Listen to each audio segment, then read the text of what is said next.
F2 matrix. Yep. So matrices full of zeros and ones. We are the best. At least we were at some point. Yeah. Gregory's now teaching at UW Stout, and we'll talk about functional math and calculus. Hey. So I like Sage a great deal, and I'm going to talk to you today about how I use it in my teaching. So I first came to Sage through research, and I was working on algebraic cryptanalysis, which is the process of breaking a cipher by converting it into a system of polynomial equations mod 2, and then you solve the equations. So solving polynomial systems of equations mod 2 usually requires working with lots and lots of matrices mod 2, and the matrices are huge. They're exponentially large in the size of the problem. So it became necessary, in order for me to actually be able to test the mathematics I was writing in my dissertation, for me to code up some code that would use fast algorithms to resolve these matrices. And so that was the M4I matrix library. And that took a couple years to write, actually. And it's now part of Sage. So that's one of the things I love about Sage, is that your dissertation can become something that's code, and that code can end up being used by people you've never met all around the world. So that's fun stuff. So how many of you have ever had a car that had remote keyless entry?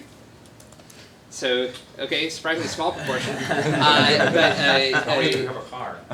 So if it was manufactured between 1985 and 2005, if it was not Rolls-Royce, it used a cipher called keylock. So every manufacturer except Rolls-Royce and BMW used keylock. And that was, I broke that cipher in the opening chapter of my dissertation. So I talk about breaking ciphers. It's not the Vigenère cipher that was used by diplomats in the Victorian era. Okay. But you know, life has its way of taking some turns. So now I'm at a 24 credit a year institution as far as my teaching. And this is, you know, much more rewarding and much more fun, because when you have success with students, they smile, and when you have success with a cipher, people get angry at you. But it requires a different skill set, and it also requires different approaches to how you use Sage. So I'm going to talk mostly about my financial math course, but there's another course that I really love, and it's the Calculus 2 for engineers. And a lot of what I say could also apply to Calculus 3. So Calculus 2 is mostly about integrals. I think that's a fair statement anywhere. And Wolfram Alpha has caused a great deal of trauma to the course, actually. In Wolfram Alpha, first of all, you can do integrals instantly, just like you can in Sage. But that even existed in 1995, when I learned calculus, that Maple could do that. So that's not really trauma. But the show steps feature has been catastrophic, because it means I can't give a take-home exam. Because what show steps does is almost exactly what I would want the students to write. So the question is, well, what do you do in reaction to that? And in particular, a lot of times the students assume that we don't know that Wolfram Alpha exists, right? Because they can't conceive of the idea that somebody over 30 knows how to use the internet. So, well, okay, so I decided to focus, instead of focusing on this word, to focus on this word. So the course is much more about engineering, and I try to focus much more on the applications. But I mean, the techniques of integration are still mandatory. If somebody does not learn the techniques of integration, I fail them. But the focus of the course is definitely on the applications. So that allows me to do really complicated integrals, like, for example, the coefficients of decimal points.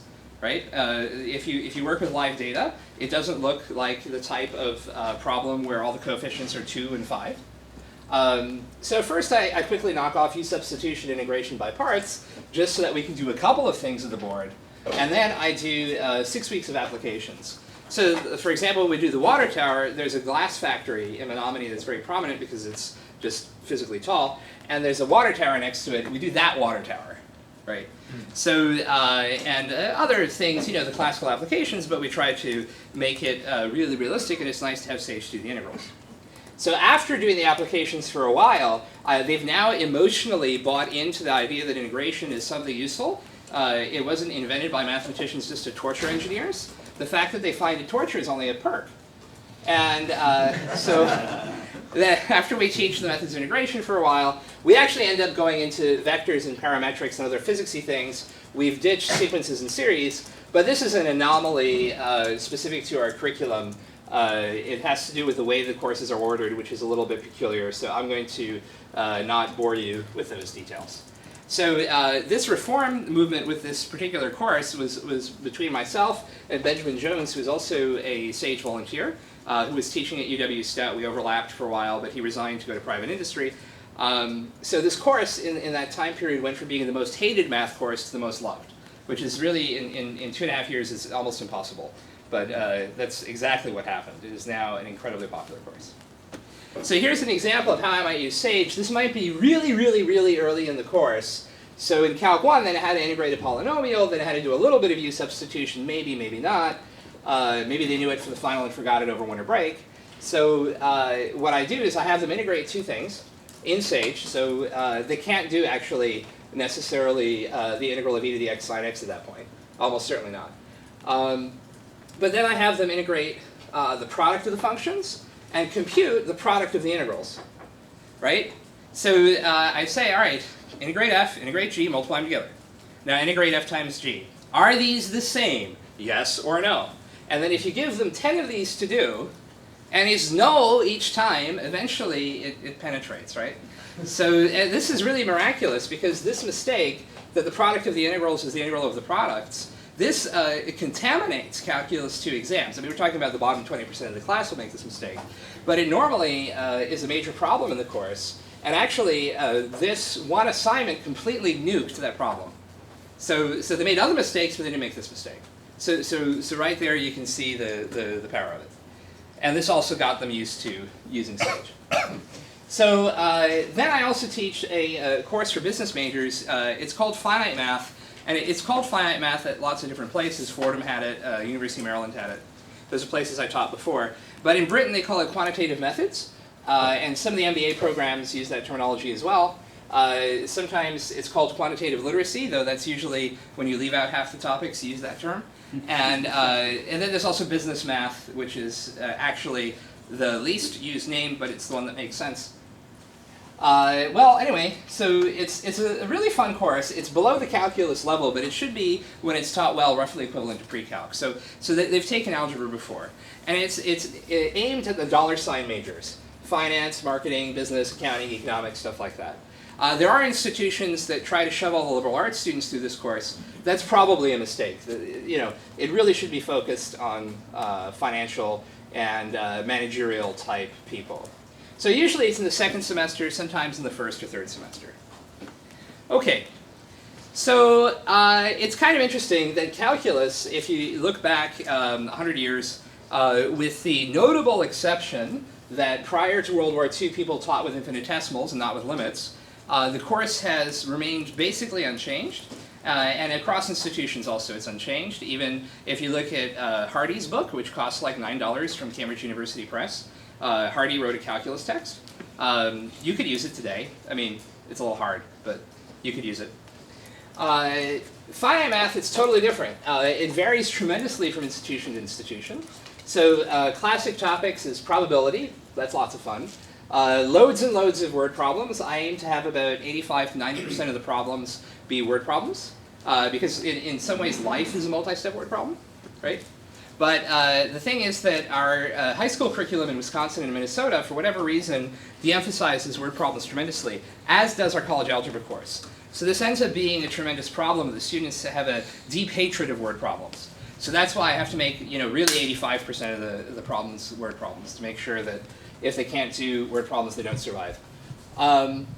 So matrices, and this is a great place to work with SAGE. Financial mathematics, basically, when people ask me what is financial mathematics, I just say it's exam 2 for the actuaries. So if you've ever advised or talked to actuaries, or if you've ever gotten, a bad teaching evaluation and considered becoming an actuary as a result, then you know what it's about, annuities, perpetuities, those sorts of things. Okay, so then there's a lot of linear programming as well, and that's usually done with something called the simplex method, which is torture to do by hand, but really fun to do with SAGE. So then people usually ask me, where does the word finite come from? It basically means no infinity and no infinitesimal, so it basically translates to not calculus. But calling a course not calculus is really silly, right? I mean, that's like dividing the world into things that are tomatoes and things that are not tomatoes. Okay. You lost your screen. I lost my screen? Oh, Yeah, because it unplugged. Maybe just Yeah, so probably. screensaver or something. Okay. Yeah, there's an app called Caffeine. So I'll put it on when I go to the demos. Okay, so I'm going to speed up a little bit. So what do I use Sage for? Well, okay, for sure, reduced echelon form, matrix inverses, matrix multiplications. You don't really want business students to do all this by hand. So by hand, they should do the 3 by 3, let's say, right? But if it's a 5 by 5 matrix, if I have them row reduce it, right, just the probability that they get all the way through without making an error, or the probability that I get all the way through without making an error is essentially 0, right? So I can't really ask them to do that. And this is one of the things, just like calculus, Sage allows me to have a realistic example. If I'm going to do a population model of the United States, it's okay to divide people into decades. This is how many people are in their 50s, this is how many people are in their 40s, this is how many people are in their 80s. But you know, you can't divide people into 3 population groups, right? That's silly. So if you're going to do an example with Leslie matrices, 10 by 10 has some connection with reality, right? 3 by 3 is ridiculous. So, and also, it's interesting, the cerebral part is always taking the word problem and converting it into mathematics. So that they still have to do. You can't, you know, pick up a microphone and talk to Sage and say, consider a population that has been divided into, you know, I mean, you still have to type in the matrix, yeah. So please don't ever do that. And then also, you have to interpret the answer, and matrices are a really brilliant example of this, because if you have infinitely many solutions, to actually look at that matrix and figure out what it's talking about, when you have a null space, yeah, it's cerebral. I mean, it's an intellectual activity. So similar things can be said for the simplex method. I actually love talking about linear programming, but if you haven't had a course in it, or if you haven't been exposed to it, then it doesn't fit in a half-an-hour talk. So I'm actually going to leave it out from here. Okay, so now I'm going to show you the applets that I actually use, and some of these are quite fun.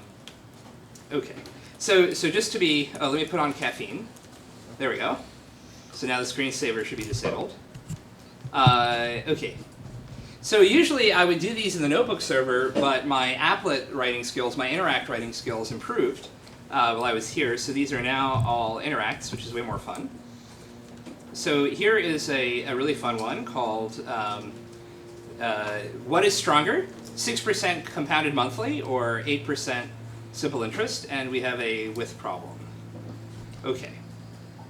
So let's say someone comes up to you and says, what's better, 8% simple interest or 6% compound interest? Of course, the question is malformed, right? Because it depends on the value of t. And so we make an applet that talks about this. So you have a certain amount of time, and you have a principal in dollars, and it calculates what's going on with simple interest and what's going on with compound interest. And you say, well, in order to show the idea that there's 2 things, one wins, the other one loses, then why don't you find the time when the 2 things are equal? And you could do that with a slider. It's now much faster than it was a few weeks ago, so that's really good. Yeah, that's a lot of work, right? So that's thanks to the developer team for doing that. So then when I want to show the graph, here's the graph. So the salmon-colored line is simple interest. And then the charcoal-colored curve is compound. So I always like the first letter of the color to be the object I'm talking about. And you can just sort of move the lines around. And normally on a screen resolution, this all fits on one screen with a readable font. And these vertical and horizontal lines help them know where they are to be looking. So the vertical and horizontal lines draw the eye to the busy part of the graph.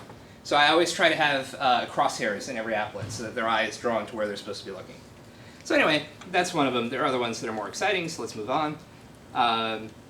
Portfolio balancing. Now, this is an example of something that's really trivial mathematically, but is financially interesting. So the idea is that you have this widow. She has $400K from her husband, but she's too old to work. And she has an option of a fund that gives 3% that's low risk, and a medium risk fund that gives 6%. And she needs, in order to make the numbers come out clean, $17,160 a year to live on. So she cannot afford actually to put everything in the low risk fund. So that means that she wants to put the minimum possible in the medium risk fund. So since she cannot go with 100% low risk, she wants to minimize her exposure to risk. So it's a good way to talk about volatility, which is works well with linear combinations. And it's a very simple thing that a mathematician would just do 0.03x plus 0.06y equals the income requirement, and then x plus y equals the amount you want to deposit. So this is actually deliberately difficult to do with guess and check. So this is at the beginning of the course. I want to get them out of the guess and check mentality. So as you move it around, it says, hey, you're trying to deposit more than what's available, or hey, there's a lower risk solution. But then you can say, show the graph. And then they have, the purple line is the income requirement. So all portfolios that lie on this line meet the income requirement. All portfolios that lie on this line have the correct amount of deposited as far as it adding up to what she has. And then this crosshairs is your current plan. And so you can see that we have to move it, and somewhere around here. Well, okay, you get the idea. So you really have to get it exactly right before it tells you that you've got it. So maybe one more here and one more here.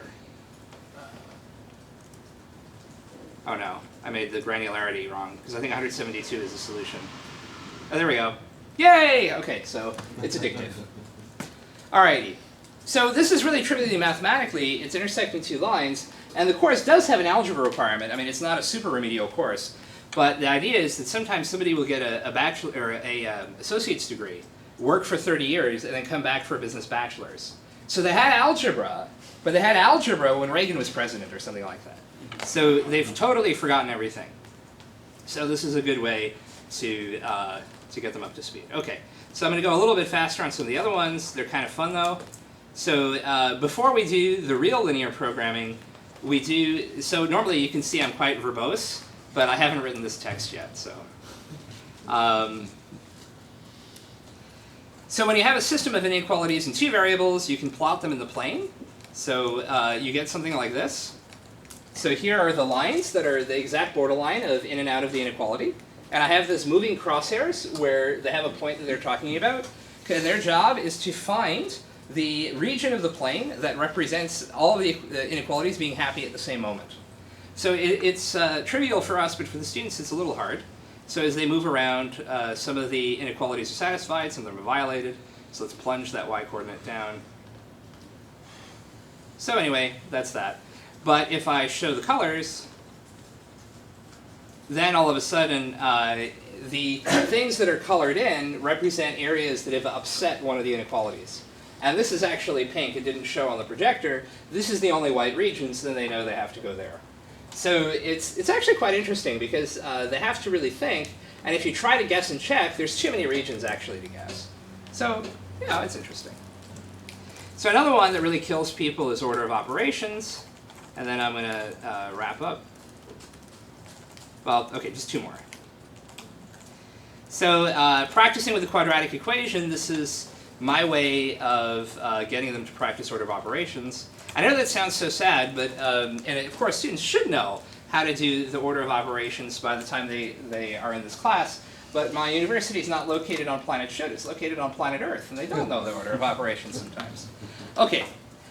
So here we have x squared minus 5x plus 6, and you can see it's doing nice things. If we make C7, then the roots are imaginary, so we bail out. We pull the ejection seat. And then if we go to 5 for C, it realizes that it's an irrational root, but it kind of sticks around in the exact form as long as possible. And then there's a lot of exceptions, like what happens if you have a repeated root. So coding this was a little bit unpleasant. Actually, it was very unpleasant. So it does the one root case correctly. Then what happens if somebody makes the quadratic coefficient 0? Then it says, oh, can't divide by 0, goodbye. So, because you should not be using the quadratic formula in this case, right? So, you know, I think this might be useful for people who have to teach. The deep remedial is the polite way of saying it courses. That's the show steps.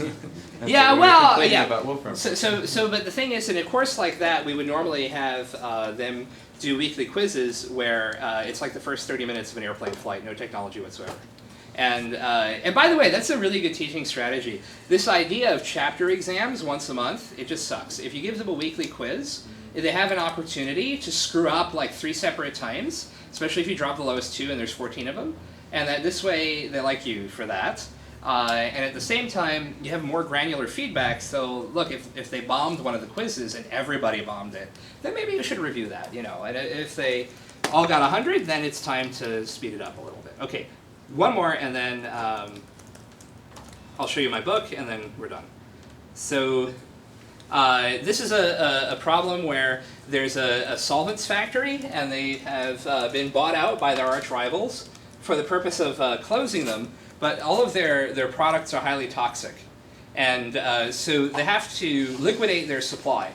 Now the thing is that disposing of solvents, especially industrial grade ones, is almost impossible. So what they really want to do is manufacture a whole bunch of runs of their products that use up exactly all of their resources so that nothing is left over, and then they don't have to dispose of anything. So the idea is that we have 4 products, and they together in various mixes come from 4 different resources. So you can see that this is a 4x4 matrix problem, but they don't know what that is yet. So it's sort of like 101 of solvent number 1, and 31 of solvent number 2, and 37 of solvent number 3, and 13 of solvent number 4 make 1 can of product number 1. So you have like this type of situation, very popular in business books. And the idea is they're supposed to just figure out what will make all of it disappear. And there's a fine at the bottom that's how many cans are left over. So it should be really, really impossible for them to be able to do it. And this is to motivate them that matrices actually do serve a purpose.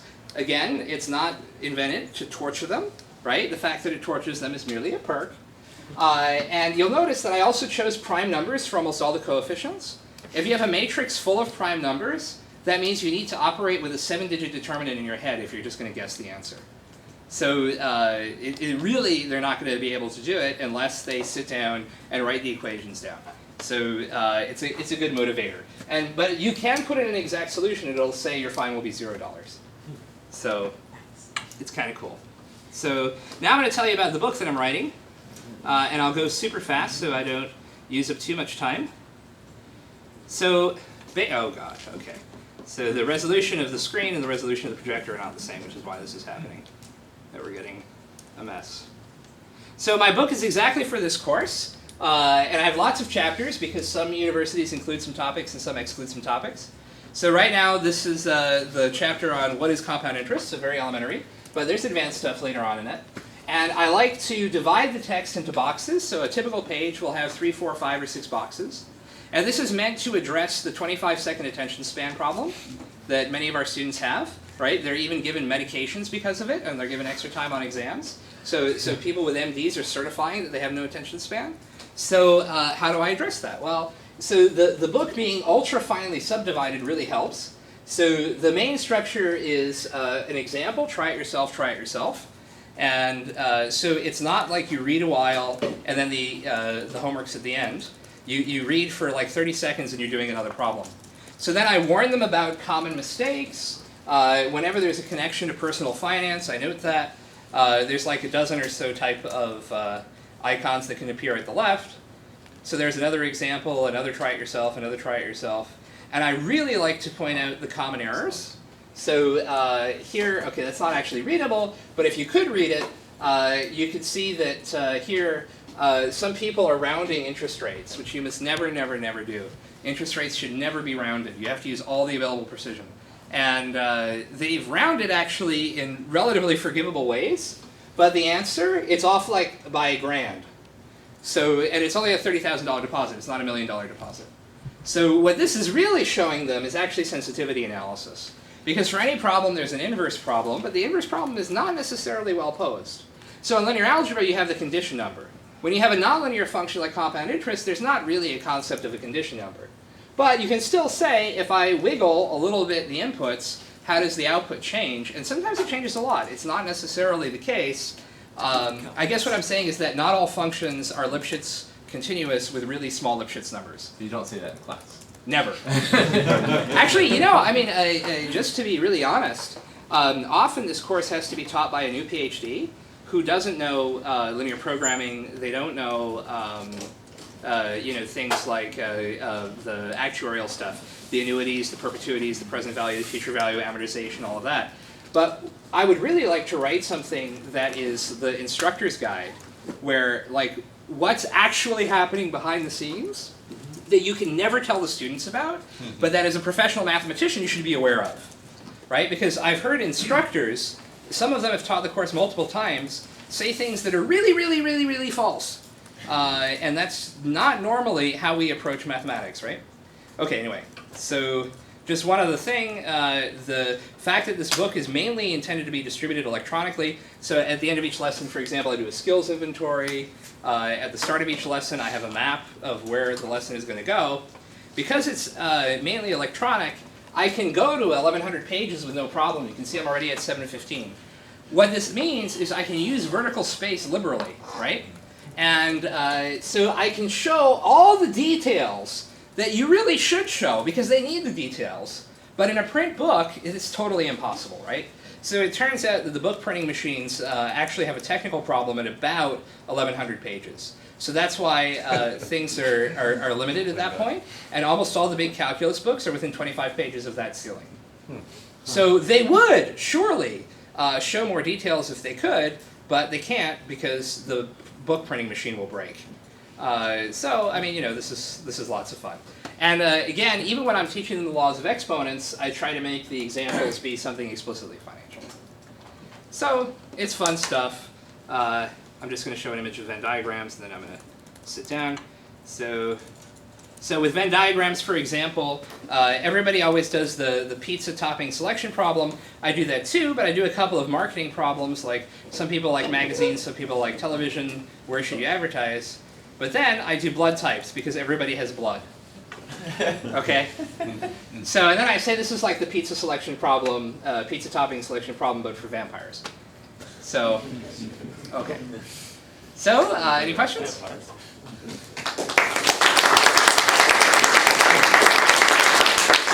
you planning on making a HTML version of this? Well, you know, what it really comes down to is I'm very strict about things like indentation, typesetting, and stuff like that. Having it be dual format is already causing me borderline mental illness situations. You know, yeah. So one of the beauties of making the electronic version Creative Commons is that someone else might volunteer to convert it to a more modern format. But for me, I think an electronic PDF, especially one that's been repeatedly tested to be compatible with the iPad, is enough. And, well, HTML, I don't know. I mean, it's sort of... So an advantage of HTML is there's no page boundary, right? So that's kind of a positive, because sometimes I have to split boxes where it makes no sense because, well, the page is not infinitely long, unfortunately. But, you know, I mean... What's the dual format? Print and electronic, yeah. Okay.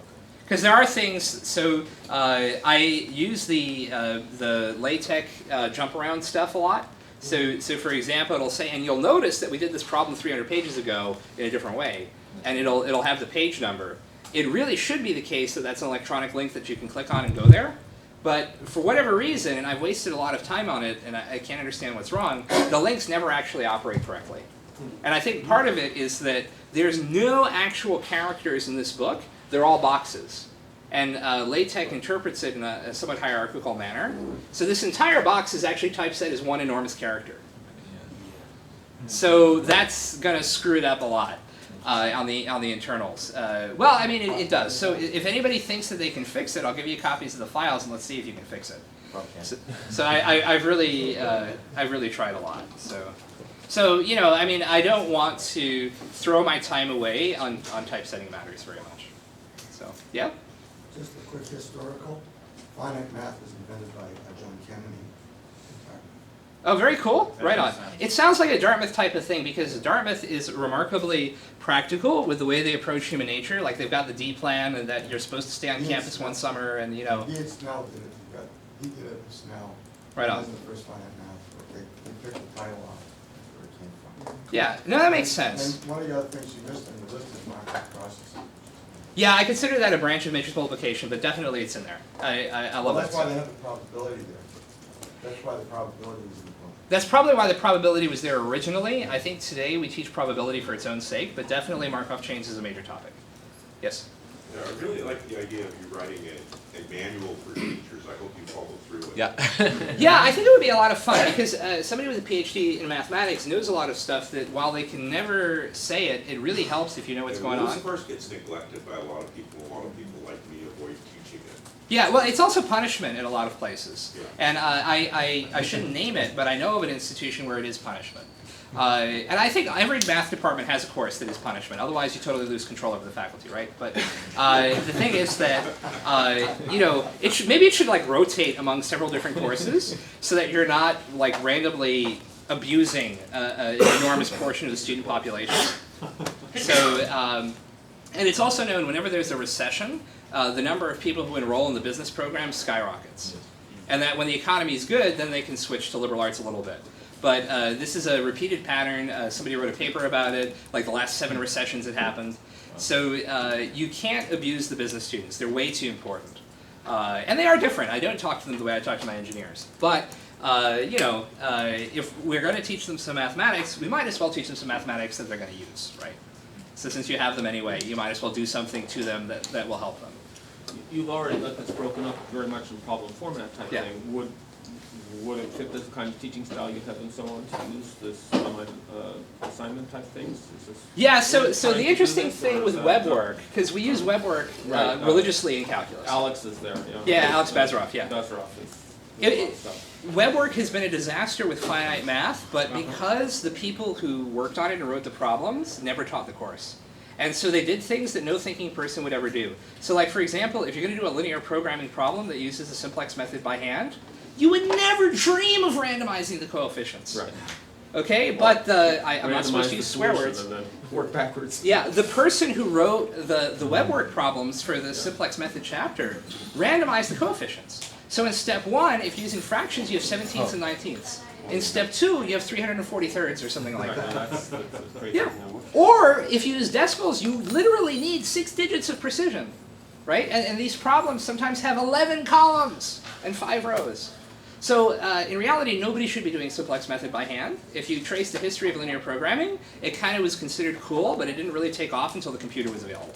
And there's a reason. Nobody wants to do it by hand. That sucks. So I think part of the problem is that some very old-fashioned faculty really don't want any technology at all, sometimes not even a calculator, right? And then how do you do compound interest without a calculator? It's awful. No, but you've already broken this thing up Yeah. into do this problem, and I didn't know whether this would help keep students motivated if, you know, they Yeah. jump the gun, put in some answer and says, nope, you're wrong. Keep And going. That keeps, it could either discourage them or keep them motivated, it depends. I think for almost all the chapters, web work would be an enormous contribution, but the thing is that I don't want to write the problems, Sure. so I need money to hire students to write the problems. And we even have students at Stout that we pay to write web work problems, but if you let them write the problems themselves, you get the disaster I just described. Yes, I've experienced that. Yeah, You know. and in fact, there's You worse do have to disasters. oversee them. Yeah, but maybe I shouldn't hog time, so we can talk about it afterward. Well, let's thank Gregory again.